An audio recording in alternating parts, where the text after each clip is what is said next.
आज सुबह ईरान ने फिर से इसराइल पर मिसाइल और ड्रोन अटैक किए हैं। इसराइल की आर्मी ने ऑफिशियली कंफर्म किया है कि ईरान से कई मिसाइल और ड्रोन इसराइल की तरफ छोड़े गए हैं। इंटरनेशनल रिपोर्ट के मुताबिक 1000 से ज़्यादा हमले अब तक ईरान कर चुका है।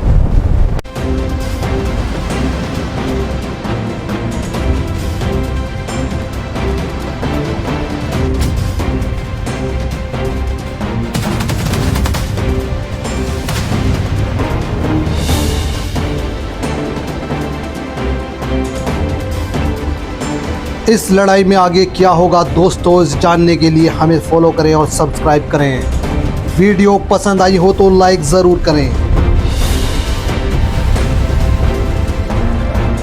देखिए तेल अवीव के कुछ मनाजिर कैसे खंडर बना दिए गए हैं ईरान की ओर से।